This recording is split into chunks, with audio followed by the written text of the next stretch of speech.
Hello, everybody. Reggie Time here, and in just a moment, we've got many hands to look through. Before I get into that, just some little bit of housework for the people who are reading this on the Facebook group page. There is a 15 rebuy tonight in the app, 1,000 minimum guaranteed. It's unlimited rebuys with an add-on. It's a big guarantee for a 15 rebuy in a small club, so there's a chance it won't make it. So there could be some juicy overlay, and if there isn't some juicy overlay, there will be a juicy pot. So if you want into that, reach out to your mod and get yourself sorted so you can play it. It's going to be an absolutely bouncing start to the week. It will be good to see as many of you in it as possible. And yeah, have fun. Have fun, but as always, play responsibly. Right, let's get stuck the hell into these hands. There's loads of them. I'm going to try and do them justice, so I'm not going to rush. It might be a long video. So this is a 40 hand with antis. We have a player who's limped from the cutoff, a player who's completed the small blind. I can go either way here with this hand. Theoretically, it should absolutely be a raise. We're just way ahead of both players' ranges here. But frankly, I think like we have close to zero fold equity unless we make it a pretty egregious size. I think we probably need to use a size here in order to try and get some folds that would be akin to a squeeze size had the cutoff raised and then the small blind called. I think if we just raise this up to, say, 7 or 8 blinds here, I think we're getting called and we're going to be out of position. And it's just going to be tough, frankly. So maybe this is a little bit weak, but my overriding strategy here is with hands like Ace Jack, Ace 10 suited is just to complete here. Is just to check, sorry, which is what we do this time. We flop ourselves top pair. Player leads into us. I think we could probably just raise here, I think. Just for value. These bets are going to be pretty mergy, of course. It's a limped pot, so he can definitely have some better hands than us. But I think this is going to be a lot of 8x, 6x, Jack X, 10, 9, 7. There's loads of hands that can bet and call a raise here. I wouldn't be surprised if I just call, but I actually think raise is going to be better here. Oh, we do raise. Good stuff. I actually think we could have raised larger. 3x raise here, given all the worse hands that can continue. I think we could have maybe gone up to 4.5 here, but whatever. That's splitting hairs. We do get the call. Queen on the turn. Your man checks. I still think there's value to be had here on a bet. We could also check, try and induce some like light river value, bet some light river bluffs, some like mergy stuff and some bluffy stuff. But I think we could also just bet again for value, still from worst Jack X, still from all the draws. I think it would be probably be a mistake to check back here. But I wouldn't be surprised if I did it in game. Yeah, I did. I think just keeping betting there is the play. We now face a slight overbet on this river. And I think we just have to call and, get on with it. I don't love it. River overbets from out of position as so rarely bluffs. But I think we just need to call here. See what we do. And he had the Jack 6, so yeah. Race pre-reg, he doesn't have the Jack 6. Ace King suited. We have a limp. We have an ISO from the Don, who's a very tight regular in the games. We get the 3-bet. This one's not going to be too interesting, I wouldn't imagine. We just called 4-bet rip. We get called off. We're up against pocket 7s. And we win half the pot. we're not going to spend too much time looking at that one. Next hand, we have King Queen. We have a limp. We just complete again at the small blind. We have a check. We face a pot size bet here. We have a gut shot, 2 overs. Bar kind of only really has 1 or 2 bet sizes. He has the pot size bet, which is usually towards like more stronger value hands, like weak top pairs that are trying to protect, etc., and just like good hands. There's also a half pot size bet that usually comes on turns that maybe downgrade whatever a good hand was on the flop. I think we just have to continue here with that 2 overs and a gut shot, because I think there's a good chance we can get some value if we make a 10 or if we make a king or a queen. So we do call. We do turn that top pair. We check again. And he bets full pot again. At this point now, this is starting to get a little bit worrisome, because, as I said, I would expect, say, a jack now to downsize. I don't think jack 10's there anymore, for example, or king jack. I expect those hands to maybe downsize to half pot on the turn. Unlikely to check, but maybe half pot, still like seeking that little bit of value / protection / whatever reasons people have when they like downsize and merge. But we've got a pair and a gut shot, so we can't fold still, and we do call. And then the river bricks out. We check, hoping not to face a pot size bet again. Your man checks back, and he had aces. I think it's definitely a value bet missed on the river here. It's pretty hard for us to have a 9 when we call twice. Maybe a hand like 9-10 will be one of the only 9s we really have here. Because I think our 9-8 suited just folds turn. Well, any 9x just folds a turn basically, except 9-10. So I think he could have like value bet for like 2/3 pot here and put me in a pretty tough spot. But fortunately, we got let off the hook, and for that, I was grateful. Ace 10. We complete the small blind. We flop nothing. We face a small bet in position. These have almost never strong hands, these bets. It's going to be some nothing, some air. It's going to be some 4x, some 6x.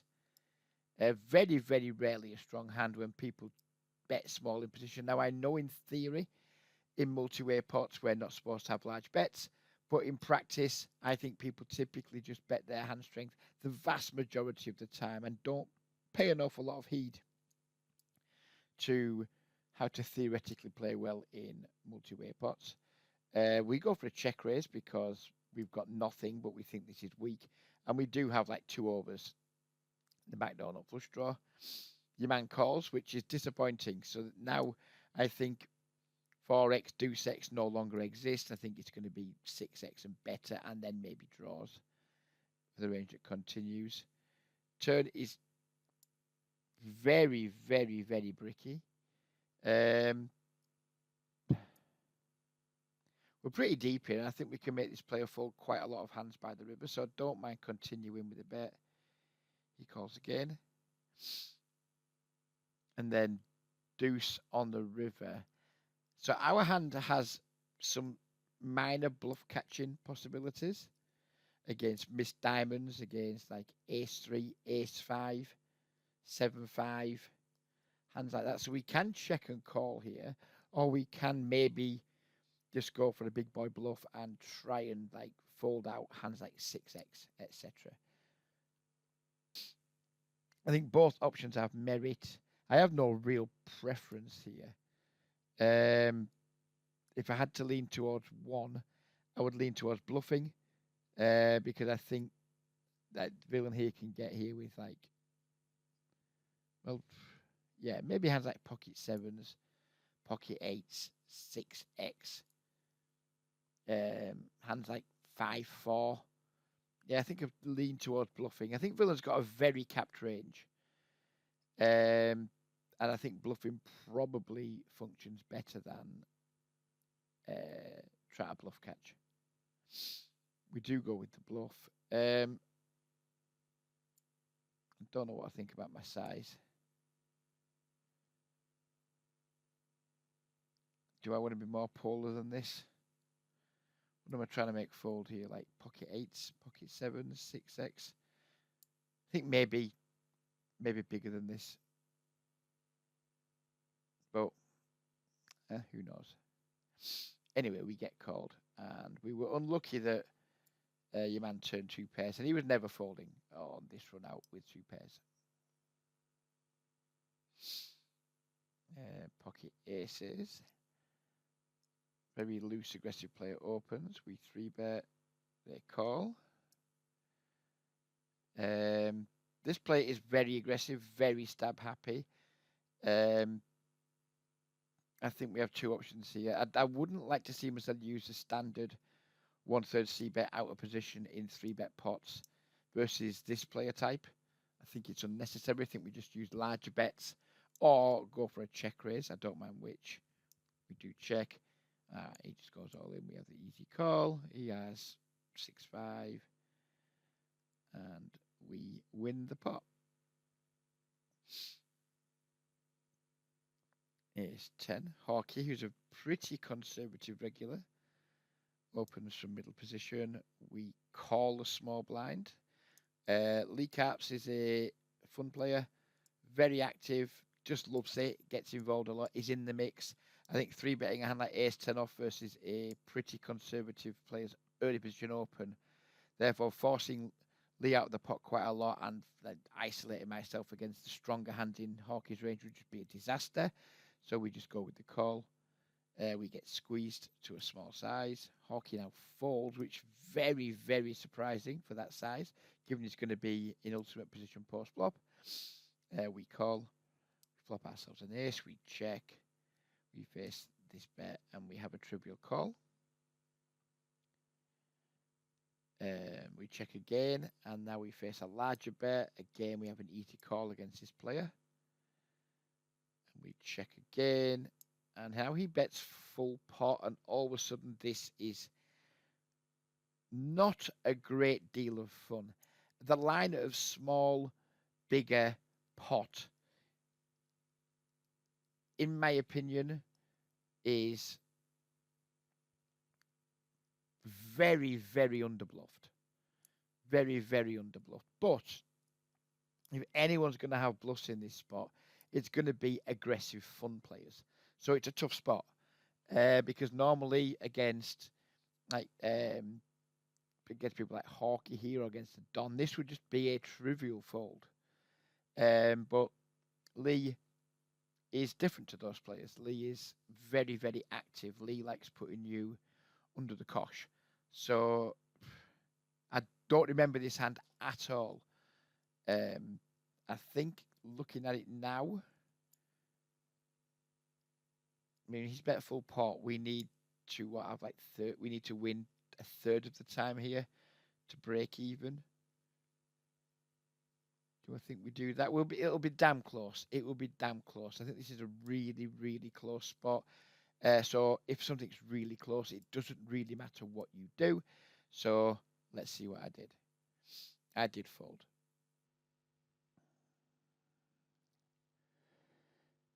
Next hand, we have the king and the queen. We open 2.5x. We get called in 3 spots. And we flop ourselves very nice 2 pairs. Check, check. Lee's very aggressive here, so we can definitely go for check. I think when you're playing in multi-way pots, typically you want to be the further away you are from closing the action, the more likely you want to check your entire range. Normally in this spot, when 2 people have already acted before us and only 1 behind, I would start betting. But I think Lee is aggressive enough where we can sometimes consider some checks here. Hopefully Lee bets, and hopefully Jiggities or See the Stars calls, and then we can put a raise in. So I don't mind either way here, like check raise. we sacrifice some value from just betting our hand, or we gamble some value from betting our hand, and I hope that Lee bets and then one of these players puts some extra money in the pot. So yeah, that's the downside to check raise. The upside to check raise is we then get to play a much, much bigger pot. What do I prefer here? I think probably given its Lee in position, checking, but I wouldn't be surprised if I bet. Yeah, I did bet. Lee folds, Jiggity folds, See the Stars calls. We turn the absolute nuts, which is a very pleasing development. See the Stars bets again, and See the Stars is like a very solid player. I think in this spot he's going to have some Queen X, some King X, some flush draws, some hands like Jack 10, Jack 9, Ace Jack, etc. But we've got the absolute ultimate nuts. We significantly block, we don't significantly block calls, but we block calls because we block the Queen as well. So by betting here, we get value from draws, basically, and not much else, because what else can he have? We know where all the kings and queens are. And by checking back, we sometimes induce some river bluffs. We sometimes induce some thinner value bets, etc. And kind of just gives him chance to improve. So when we've got the board this locked up and we've got the board this heavily blocked, it's one of the rare occasions I wouldn't hate seeing myself check back here. I think we have two sides. I think we have to check back and then probably just really big bets. And I don't like going for a really big bet, so I did check back. River Ace, which is nice. Now you're thinking, please have the Ace Queen, please have the Jack 10, etc. Please have the Ace High flush draw. He now leads out for full pot, which clearly absolutely delighted me. There's pretty much two hands See the Stars doesn't have here. They are Ace King and Pocket Aces. And also Pocket Queens, because he just squeezes all of those hands free. So we've just got the nuts. And it looks to me like See the Stars has got a pretty fucking good hand. Because he's gone for the full pot size bet. We clearly just have a super easy jam. And See the Stars went deep into the tank. The more and more he was tanking, the more and more confident I was he had a king. And I was thinking, just come on, just fucking flick the call in. But sadly for us, he eventually folded, and I think he showed a king.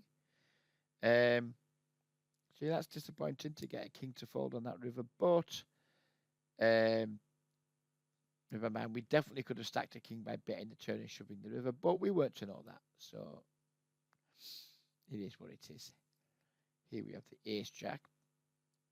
We open, Lee calls, flop top pair, check, just easy little small bet from us, call, check, easy turn barrel, and I've no preference on what size to go here.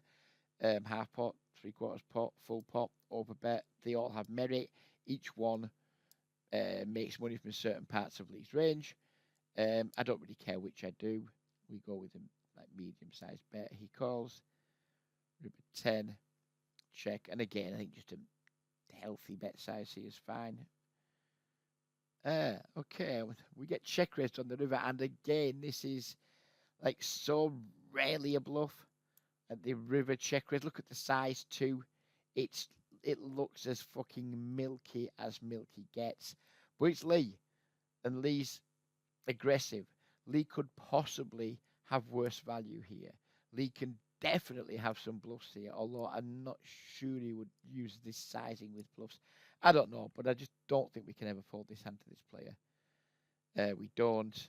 And yeah, he actually chose a pretty good hand to bluff with. He's blocking the 8-7. I just think the size was way off. Now, when you're check raising rivers, you're very, very polarized to either nuts or hands that can't win. And when you're doing that, you just want to use bigger sizes. But I like the hand he chose to do this with. I just think he didn't size it as well as he could have. Jack 10 here. We open the button. Lee calls. donks out on this flop for a small size. We've got backdoors. We've got 2 overcards to the 6 and the 7. Clearly never folding. I think heads up donks for small sizes are normally just full of shit. I'd be very surprised if I don't raise here. That's what we do. Lee calls. Turn queen. Lee now checks. I think he's just going to have a 6 and a 7 a lot of the time here. Maybe even has like 5-4, 8-9, 8-5, etc. I think just keep betting. Just try and apply as much pressure as possible.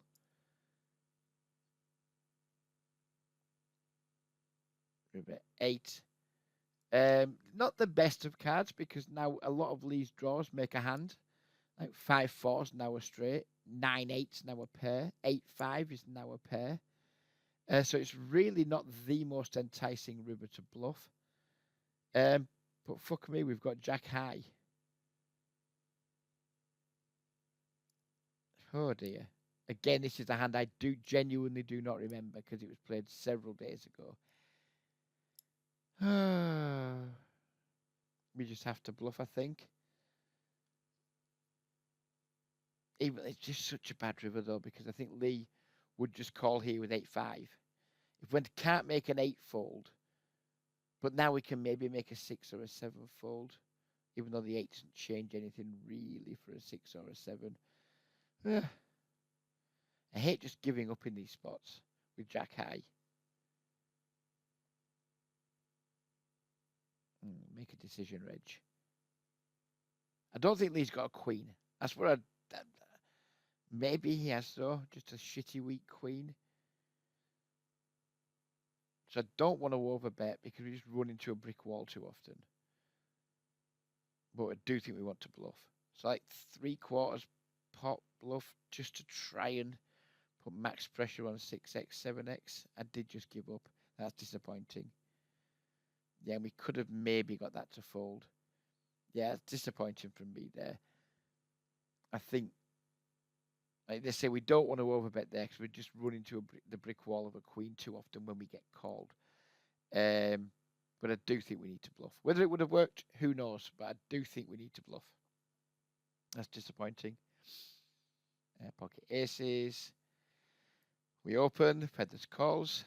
Lee squeezes. We 4-bet. Lee calls. We flop the world. We check. Lee checks. I remember this hand. We check back. I remember this hand very well, in fact. We check back, just give Lee whatever he needs. Now Lee leads out by half pot. We've still got the nuts as far as I'm concerned. Nothing to do but call. River Queen. Lee now bets again. I'm just thinking, please have a 3 and pay me off. We're all in. It's just 12 more to Lee. He clearly can't fold anything. And he duly calls.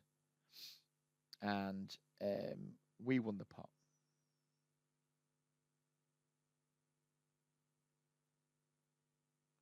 Lee opens, we call. Lee c-bets for 2/3 pot. We have the trivial call. Turn 4. Lee now downsizes to half pot. This typically is an indication that someone doesn't like their hand as much as they liked it on the flop, but that just could be a product of the 4 coming and then thinking, oh shit, he might have a 4 and still want to bet 9x. We're still ahead of all the 8x. And maybe it could also be a 4x downsizing because he doesn't want folds. We just have the easy call. King of spades river. Lee now bets again. We don't beat very much here except bluffs. We beat hands like Jack 10, 6, 7. There's a plethora of straight draws that have missed. I think against someone like Lee, you just need to pay here. It's a just pay spot. He deserves the action. He gives a lot of action. He gets a lot of action. Lee deserves a call here. And I think we should definitely call. We do. And he had a bluff this time. Gut shot here. A double gut shot, in fact. I think when someone leads out in a bomb pot,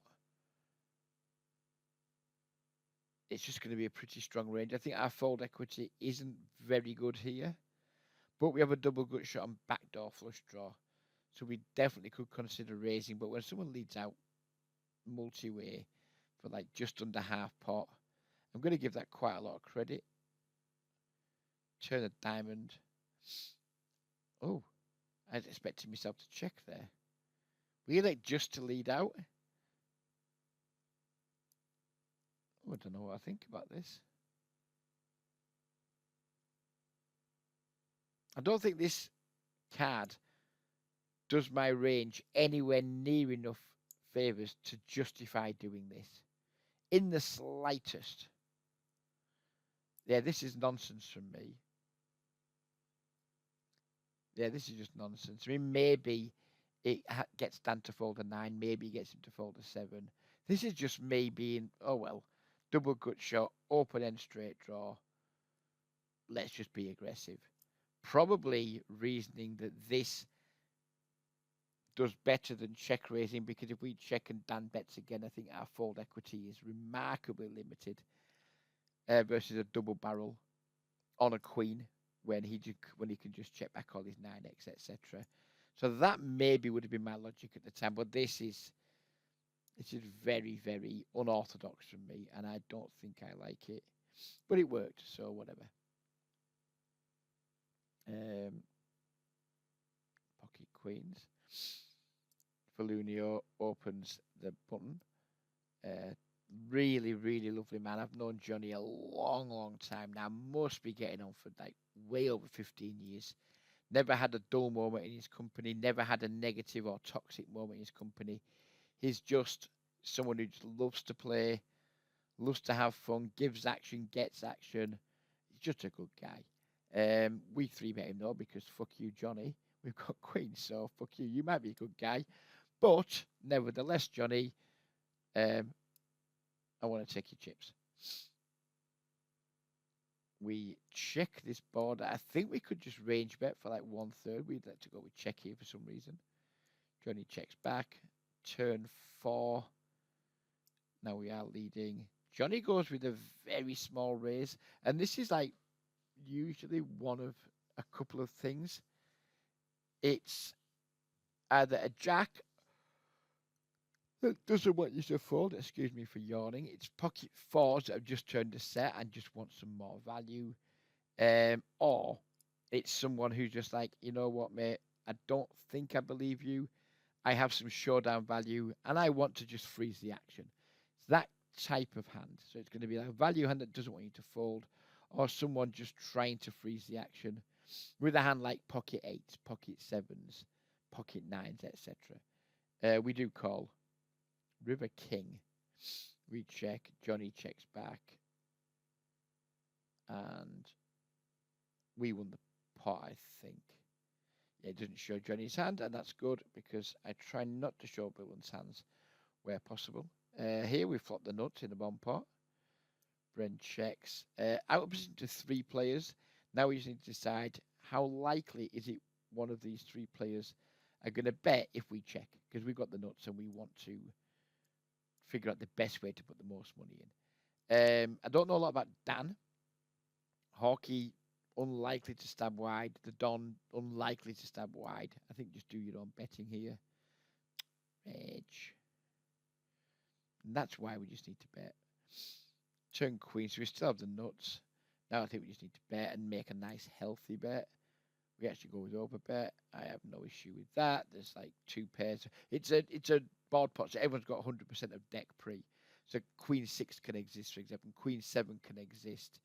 Flush draws are just like, we just want to play a big pot and we need to start putting money in. Dabbler calls. River 10, which is unideal because now it makes it far less likely we're going to get caught by 2 pairs, etc. And there's now some chops out there. Dabbler checks. We've got 2.5, 2.25 pots left. I think overbetting now would be a mistake, but we want to try and make like a healthy bet to try and get some value. Oh, I've gone with this size here, and I can only imagine I've gone with this size in order to induce a raise. We don't get raised, and we win the pot.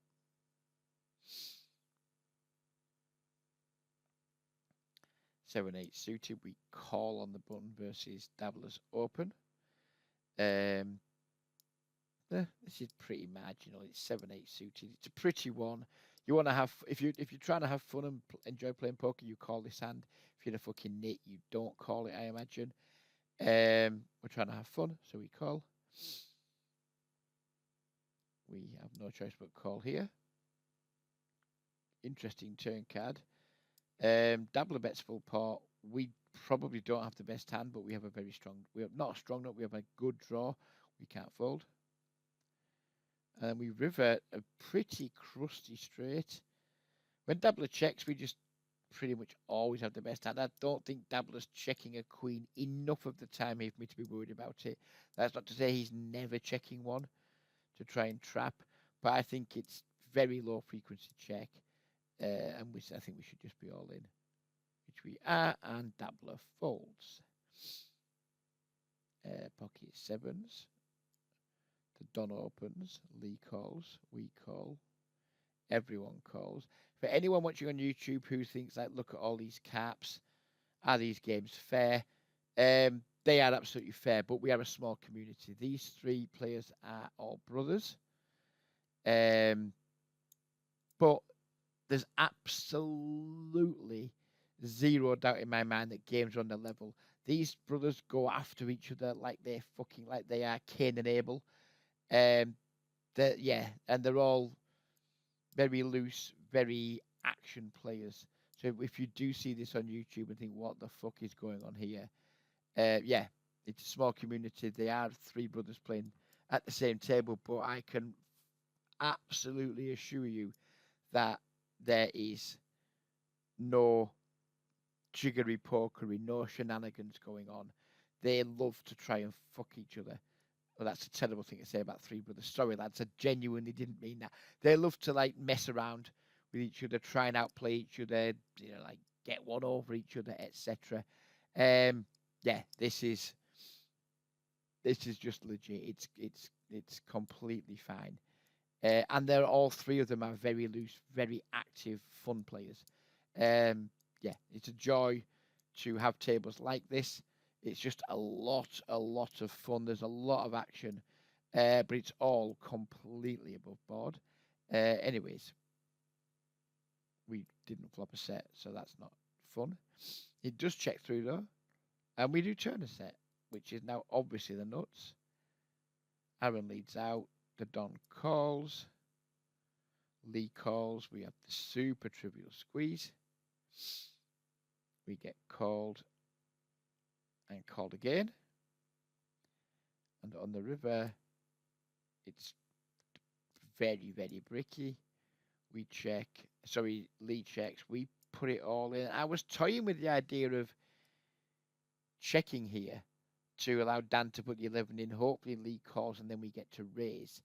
But if I remember the hand correctly, Dan said something like, shit, didn't mean to call the turn, like we misclicked, called the turn. And I believed him. I think these lads are just good, honest lads. And I actually believed him that he didn't mean to call. So he didn't mean to call the turn. Then he's probably just going to check back the river. And I don't want this to check through, because if Lee's got a king, that's a disaster. So we do bet. Dan calls, Lee folds. And we did indeed win the pot. Queen 10 suited. Very easy call. Squeezed. Everyone's in again. So, we're behind. We probably have quite poor equity in this pot. But fuck it. In for 150. In for 550. We call. We flop. Pretty good. We check. Dan checks. Hockey checks. Withers now stabs very, very small. Lee calls. We could just call here. But I think given the initial squeezer has checked, therefore pretty much telling everyone I've got two high cards that have missed. Hawkey checks, which he might do with some strong hands. Then Withers bets only 5, which is less than 20% pot. And Lee calls. I mean, if you're not semi-bluff raising this, what are you semi-bluff raising? fucking hell. Didn't expect to see me go that size. I'm just like, fuck you, lads. I'm all in because I don't believe you two are strong enough to call. And if you are trapping, then good for you. Let's run it. Maybe this is a bit excessive from me, but, you know, we're here to gamble. And we take it down. 2 more hands to go. Pocket sevens again. Oh, it's the same hand, so forget that. 1 more hand to go.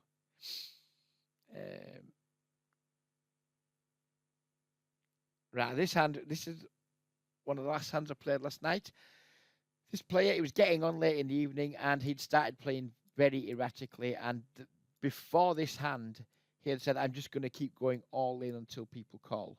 And he did go all in with a relatively weak hand, get called, and kind of if he won or lost a pot. But I just believed him. And he's just all in here. I mean, the chances of me normally calling this hand are like slim to zero versus a 6x pot jam. But I just believed him. So I called. He had ace king, and I don't think he's done nothing, absolutely nothing wrong here. Before this hand came down, before the hand was dealt, he had said that. He had started playing erratically. I had no reason to disbelieve him. Of course, when people say that, sometimes they don't do what they say. And maybe someone is setting up like just hoping they have a hand they can value shove in the next like couple of hands or something. So I get that it can be a minor angle shoot. I totally get that. I don't believe this player is that type of person. I think this is just a very fortunate set of circumstances for him and a very unfortunate set of circumstances for me. But that's it. You're playing in a fun club, in a fun environment. If you're not giving action sometimes to the players who are wanting to gamble, then, you know, you're not doing your job right, in my opinion. So we did call, and we lost them both, and fair play to him. There we go. That's the end of the video. I expected it to take slightly longer than that. 18 hands, or whatever it was, in about 2 minutes a hand.